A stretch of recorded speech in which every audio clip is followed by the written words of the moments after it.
un peu des conventions pluriannuelles d'objectifs, mais on est quand même dans une instabilité extrêmement forte. Donc moi, je ne considère pas que opposer le partenaire public aujourd'hui au partenaire privé, ce soit autant que ça, le partenaire privé peut présenter des risques, mais autant que ça au détriment du partenaire public. Et ce n'était pas la même situation il y a 20 ans. Malheureusement, il y a une dégradation qui est extrêmement importante de ce point de vue-là.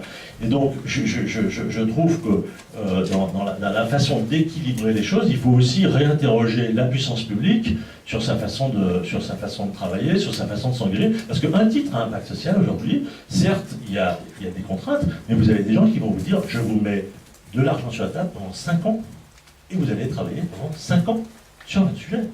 Et puis on va évaluer, puis on verra où on en est dans 5 ans. Et vous avez une certaine capacité ça vaut quelque chose quand même, ça. Hein. Merci. Oui, merci Hugues de nous inviter à une French Touch, à revenir à une French Touch et en même temps à critiquer l'État français. Je trouve que c'est intéressant parce que qu'est-ce que c'est que la French Touch si c'est pas l'État français, c'est la manière de penser. Oui, mais arrêtez de défendre l'État. La French Touch, l'État, il marche pas aujourd'hui. Voilà, il faut se le dire quand même. Pourquoi il marche mais là, ça vaut la peine d'y travailler. Moi, j'entends partout, je vous entends partout défendre le modèle social français. Mais arrêtons, il ne marche pas le modèle social français. Enfin, il n'y a qu'à regarder les chiffres d'un certain nombre d'indicateurs justement sociaux aujourd'hui. Donc moi, ce qui m'intéresse, c'est comment on est exigeant vis-à-vis de l'État, exigeant vis-à-vis des collectivités territoriales, pour que ce soit des acteurs forts avec nous. Oui, mais exigeant vis-à-vis des entreprises pour qu'elles ne fassent pas le racket. Mais bien sûr qu'il faut être exigeant vis-à-vis des entreprises. Mais le racket de quoi? Le racket de quoi aujourd'hui? Est-ce qu'il y a dans la salle des associatifs qui ont été rackettés par les entreprises? Je voudrais qu'on me les dise parce que on va continuer c'est plus un débat. Non mais attendez, il faut pas faire un débat à deux, s'il vous plaît. Simplement, Hugues vient de dire la question de l'État qui ne marche plus. On est quand même un certain nombre d'associations, petites et moyennes, dans lesquelles aujourd'hui on est sur des fonds d'État, en tous les cas des fonds publics, mais en ce qui concerne les exemples auxquels je pense qui sont des fonds d'État, pour lesquels la norme de mise en œuvre des projets est telle, et la peur au ventre des règles, des fonctionnements sur les règles des aides publiques est telle que non seulement on n'arrive pas à conduire les projets avec un peu d'autonomie, mais en plus, ils ne permettent absolument plus de générer cet excédent qui permet au moins d'aller voir le financeur solidaire pour qu'il vous aide dans les périodes difficiles. Donc en effet, ça ne marche pas. Clairement, ça ne marche plus.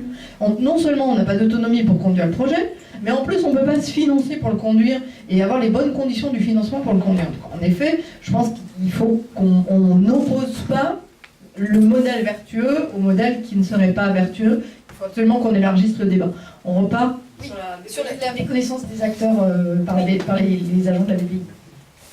C'était un témoignage, j'abonde tout à fait, parce que je pense qu'il y aura certainement devant nous une période d'acclimatation, parce que voilà, la BPI, c'est financer des entreprises avec une logique de rentabilité.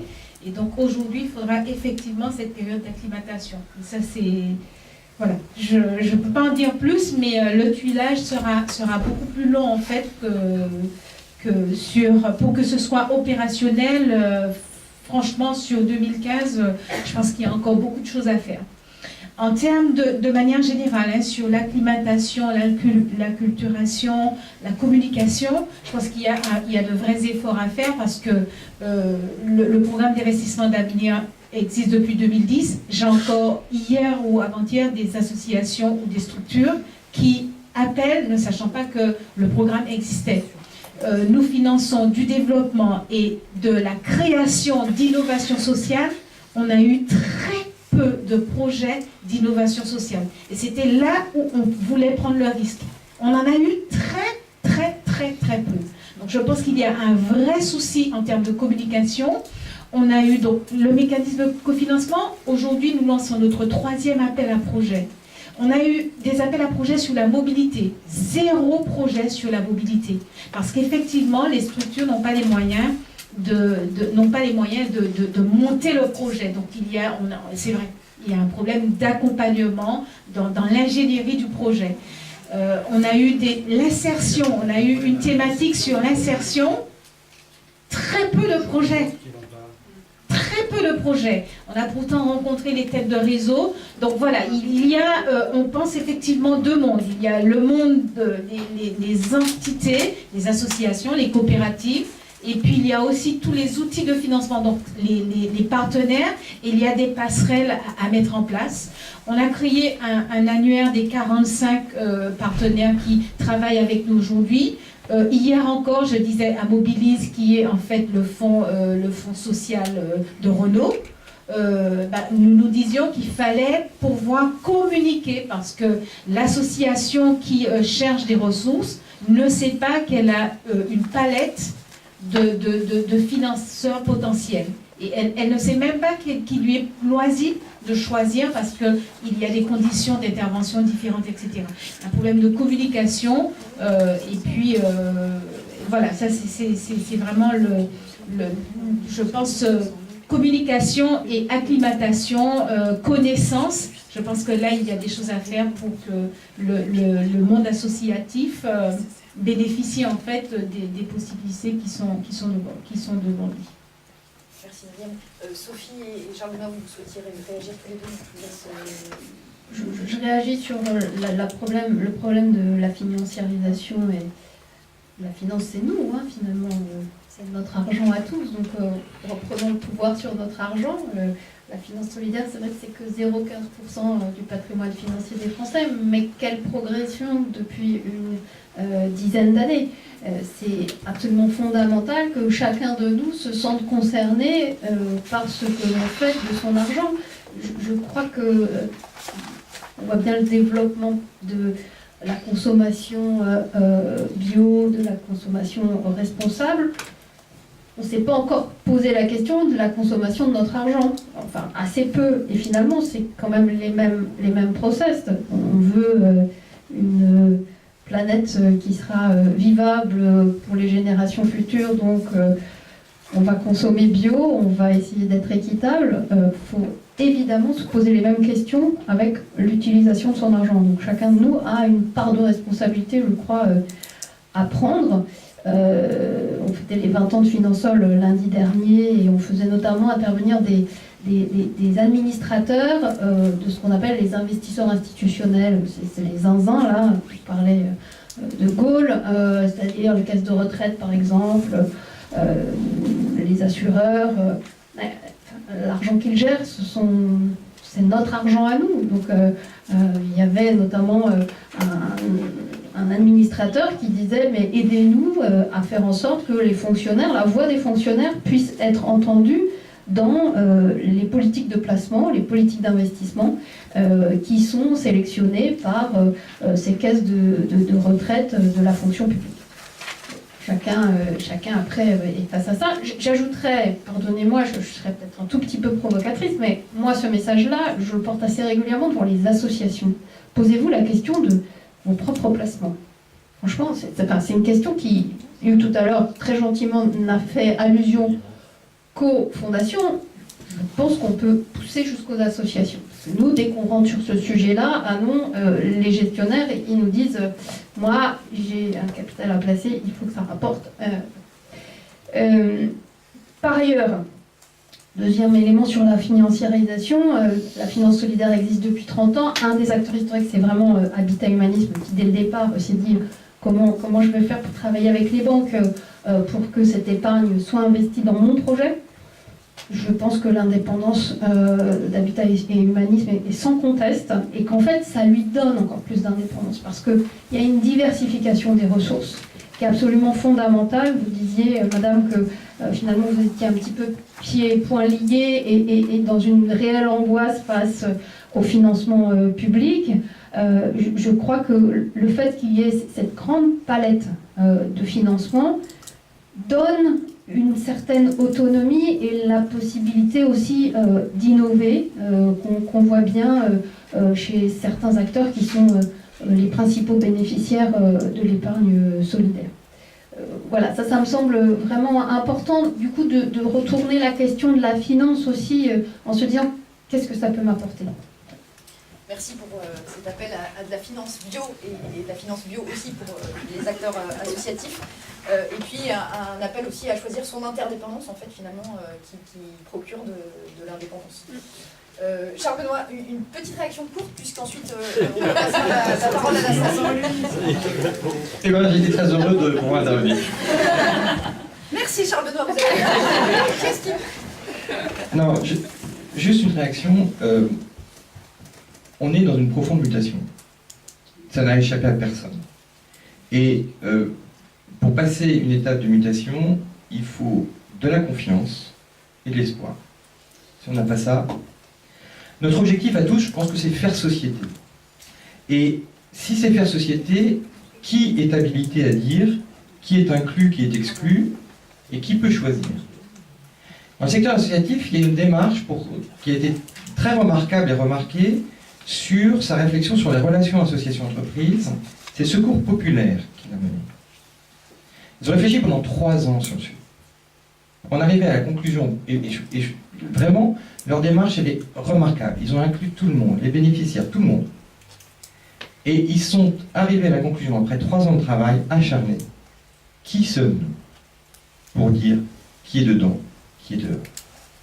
Je pense qu'il faut qu'on ait un tout petit peu de modestie par rapport à ça. Et je pense que la question, c'est est-ce qu'on peut faire ensemble? Et là, je rejoins la remarque de l'UNIOPS qui est particulièrement pertinente. Il y a un vrai problème de sémantique. Et parce qu'il y a un vrai problème de sémantique, il y a beaucoup de choses où on se parle mais on ne s'entend pas. D'abord, il faudrait s'écouter, mais ça, c'est un autre problème.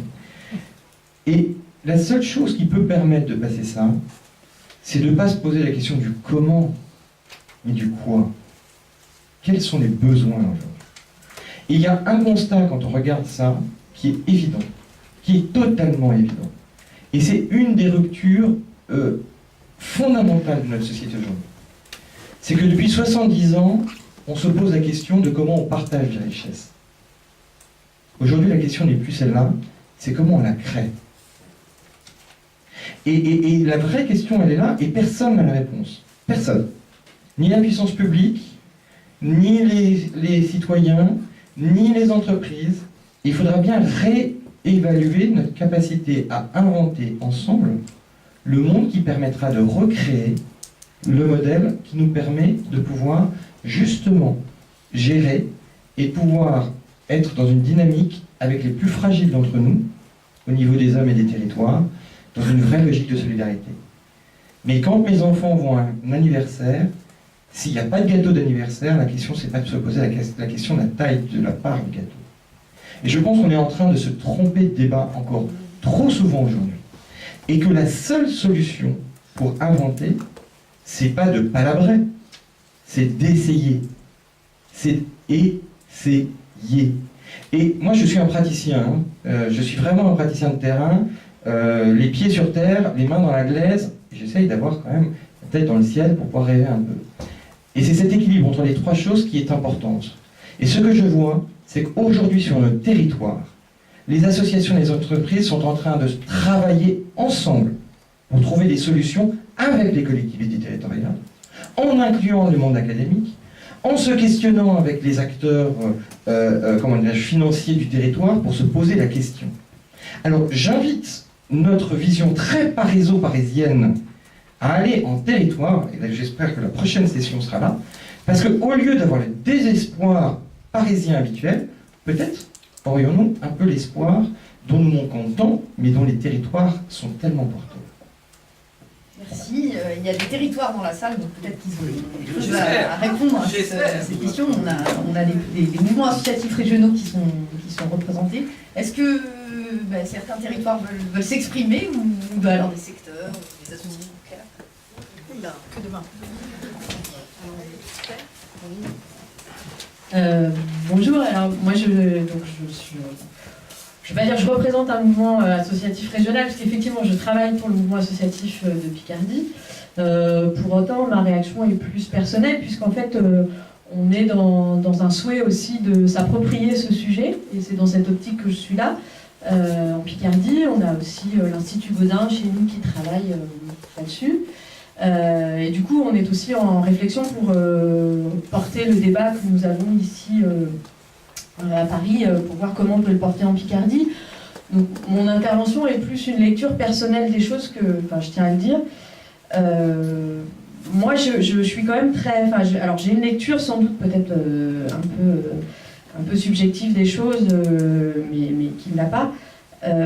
Je trouve que à la première lecture de ce rapport-là, du rapport dont on parle, que Sylvie a remis là, à Benoît Hamon, et puis un deuxième que j'ai avec moi qui a été produit par le Rameau aussi, c'est vrai que je trouve que ça pose quand même deux problèmes démocratiques forts.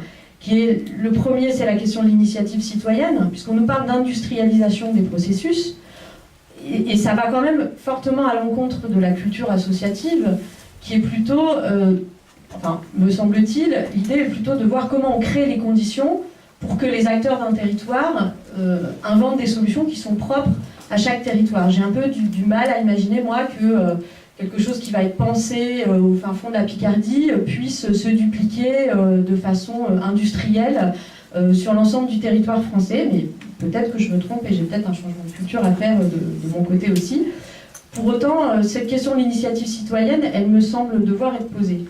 La deuxième question, on l'a déjà abordée, donc je ne vais pas argumenter, mais c'est plutôt la question du contrôle démocratique des politiques sociales que ça pose, parce que même si j'entends bien qu'on me dit que ça restera à la main des acteurs associatifs, ou en tout cas des acteurs sociaux qui développent les projets, moi j'ai entendu certains financeurs, qui étaient des financeurs publics d'ailleurs, dire avec à la fois c'était de la provocation et en même temps beaucoup de cynisme, mais le vieil adage de qui paie commande. Et ça, on l'a souvent entendu, et ça serait naïf que de penser qu'on peut s'exonérer de réfléchir à ça. Ensuite, ça pose un problème éthique, parce que j'entends bien que sur les territoires, il y a des alliances à trouver, et ça, j'y crois fort. Et on en a des exemples en Picardie, entre les PME, le tissu associatif, les autres acteurs de l'ESS, les pouvoirs publics.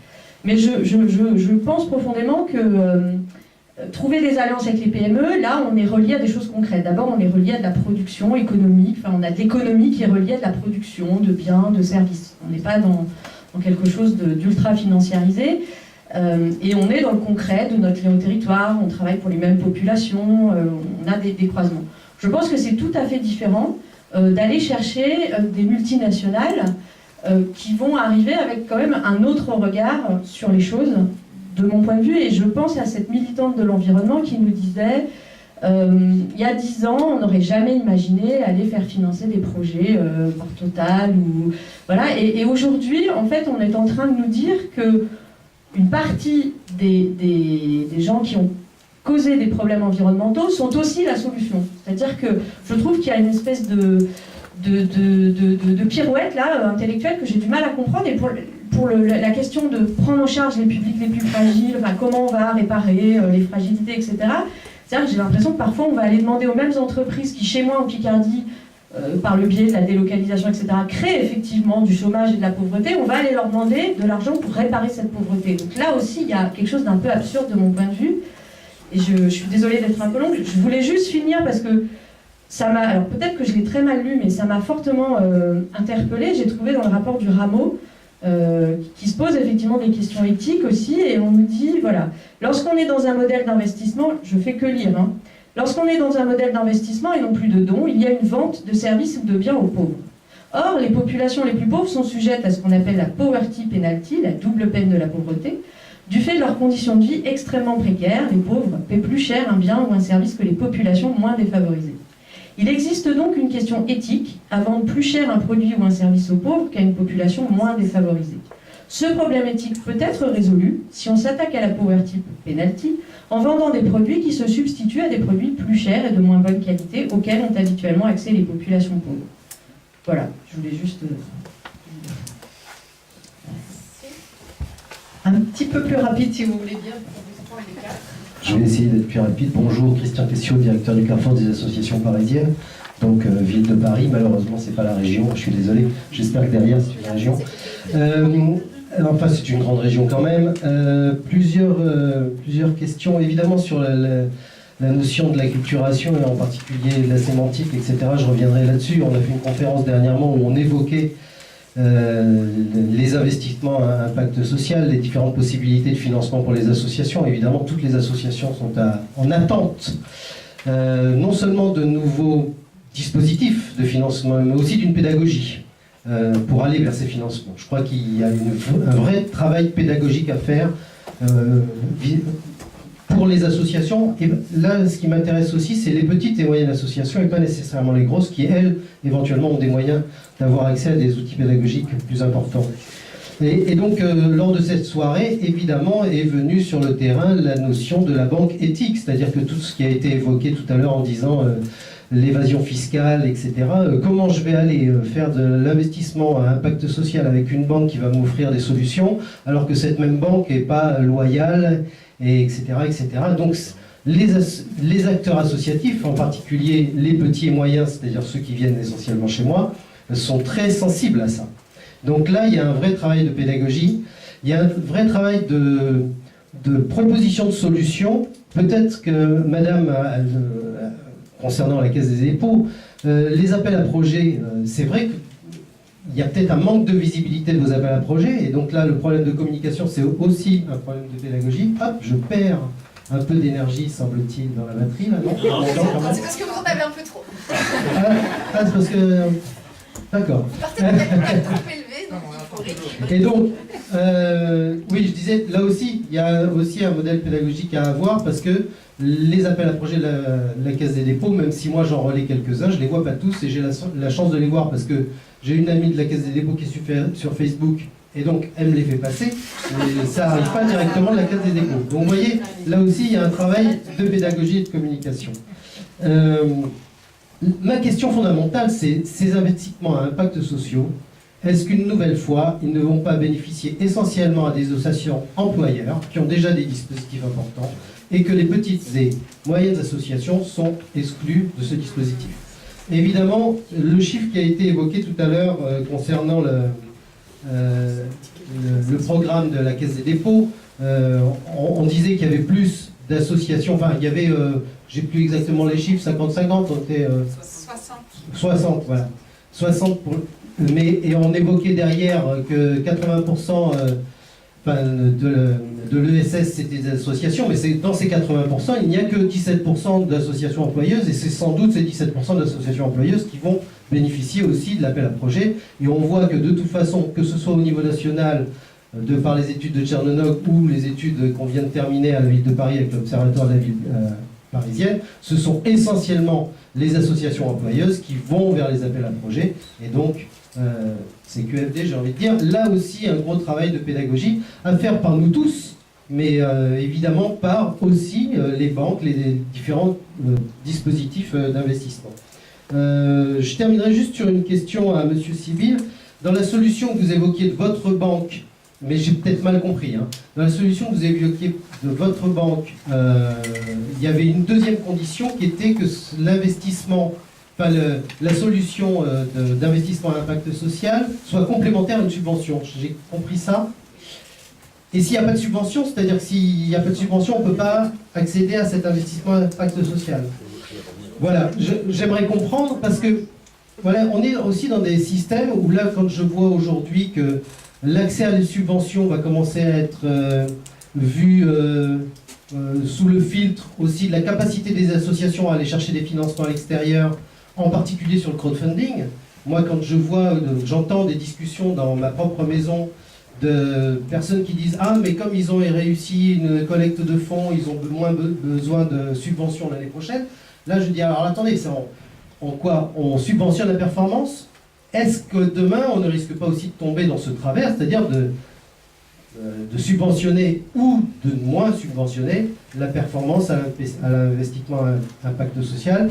Là aussi, peut-être qu'il y a une réponse à apporter, en tout cas une inquiétude à avoir. J'ai terminé.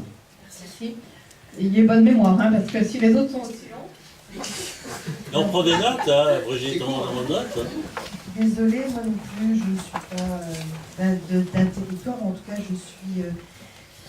je représente une coordination nationale, la coordination des associations de jeunesse et d'éducation populaire, le CNAGEP. Je suis désolée, je ne vais pas rentrer sur les propositions, mais et c'est pas pour palabrer. Parce que moi je suis aussi pour des démarches de recherche-action, d'expérimentation. Je pense que l'éducation populaire est inscrite dans ces logiques d'intervention.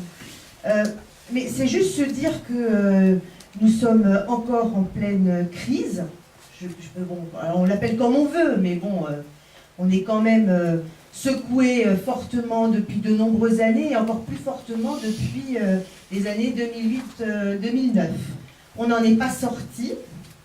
On est dans un pays avec une population, un personnel politique, je vais le dire comme ça, qui a du mal à nous entraîner dans un récit, celui de demain, un monde qui soit plus solidaire, plus démocratique, plus... Voilà, donc je ne vais pas vous faire... Il y a plein de petits points de suspension. Et donc forcément, ce que vous évoquez là, ce sur quoi nous sommes en train de discuter aujourd'hui, ne peut pas être déconnecté de ces deux points que moi je considérais des points de fragilité importants aujourd'hui. Et donc pour créer de la confiance, pour pouvoir s'entendre, il faut quand même aller creuser un peu plus. Faire société, c'est pas suffisant, quoi. C'est faire quelle société ? Parce que des sociétés, il peut y en avoir de nature extrêmement différente. Et donc, derrière, moi je réagis quand même à une de vos interventions. Dans cette société-là, quel État veut-on ? Quelle puissance publique, quel pouvoir public veut-on ? Parce que si, à un moment donné, on peut s'entendre sur éventuellement le fait qu'aujourd'hui c'est compliqué, mais si à un moment donné on considère que, ma foi, c'est pas grave, et puis on s'en passera, et puis on va trouver les réponses ailleurs. Moi, par exemple, je ne pense pas que les associations dont je suis la présidente s'inscrivent dans cette perspective-là. C'est juste pour dire que, c'est pas palabrer, mais à un moment donné, c'est pouvoir s'entendre finalement sur qu'est-ce qu'on veut fabriquer ensemble. Voilà, et puis après, on peut regarder la question des outils. Mais moi, ça me semble, enfin, là encore, ça ne me semble pas clair. Est-ce que vous vous inscrivez, vous, citoyens que vous êtes, responsables dans vos institutions, c'est sans doute plus compliqué, dans une refonte du système fiscal, par exemple? Est-ce que les propositions que vous portez s'inscrivent dans une perspective comme celle-là, qui peut, à un moment donné, rebattre les cartes? Ou, ma foi, est-ce que ce sont des solutions qui sont des solutions d'adaptation à une situation telle qu'elle est aujourd'hui? Merci. Dernière intervention pour cette salle. Je suis née en province, j'habite à Paris. Nous, on a le droit quand même d'habiter Paris. En fait, je m'interrogeais, en fait, je suis à la fois militante associative et on va dire permanente associative. Et on m'a beaucoup demandé de renseigner des indicateurs. Et donc, qui dit mesure d'impact, dit question des indicateurs. Et souvent, par exemple, quand on était dans des dynamiques d'insertion professionnelle, nos structures étaient plutôt sur des dynamiques de processus, donc des dynamiques de changement social, où on était sur l'accompagnement, de savoir en termes de posture comment les jeunes, par exemple, pouvaient accéder plus facilement à l'insertion professionnelle. Et on nous opposait, oui, mais combien de jeunes ont été insérés et comment vous pouvez justifier ça? Donc on n'était pas sur la même vision et sur les mêmes objectifs. C'était un peu la démonstration que je voulais donner par rapport à cette question d'impact social d'un côté, et des structures qui sont plutôt parfois sur des dynamiques de changement social de long terme et où l'impact est plus difficilement mesurable. Moi, ma question, c'était de savoir, en termes d'appréhension du côté du secteur privé lucratif, j'ai envie de dire, comment ces questions-là peuvent être appréhendées autour d'une table, puisqu'on interroge aussi les questions de la gouvernance de ce partenariat qui me semble très importante, et comment ces aspects-là peuvent être entendus, peuvent être co-construits, peuvent être discutés, puisque c'est un problème qu'on rencontre avec le monde de l'entreprise, mais aussi avec le monde des pouvoirs publics, puisque cette question-là, en fait, m'a été posée par les représentants des pouvoirs publics. Donc comment essayer aussi, parce que du côté du secteur associatif, je pense qu'on a aussi une responsabilité à mieux démontrer les résultats de nos actions. Ça, j'en suis tout à fait d'accord et je pense qu'il y a une progression. Mais de l'autre côté aussi, c'est d'entendre qu'on n'est peut-être pas forcément dans les mêmes logiques et dans les mêmes processus et qu'il faut faire une réflexion commune là-dessus. Si. Merci. Alors, question de la démocratie, de tout ça, qui rejoint finalement cette question de la gouvernance, et puis aussi question des petites et moyennes associations dans tout ça. Est-ce qu'elles sont concernées? Et puis, des questions plus pour vous, peut-être pour Benoît, faire société, et puis le poverty penalty, est-ce que vous avez des réponses? Bonjour, on peut commencer par Charles Benoît, il est brumé depuis le début, le pauvre Charles Benoît. Ah non, je suis pas brumé, je fais court. D'abord, moi je suis toujours gêné quand on prend juste un axe et qu'on ne regarde pas les choses dans la globalité. Nos travaux de recherche, c'est donner une vision à 360 degrés, c'est pas de focaliser sur un sujet. Donc j'insiste, mais je vais répondre sur la double peine. Je pense qu'on n'a absolument pas commencé le début d'une discussion sur le sujet. Et que là, en l'occurrence, la phrase qui provient d'une personne dans le cadre d'un débat, poser un certain nombre de questions,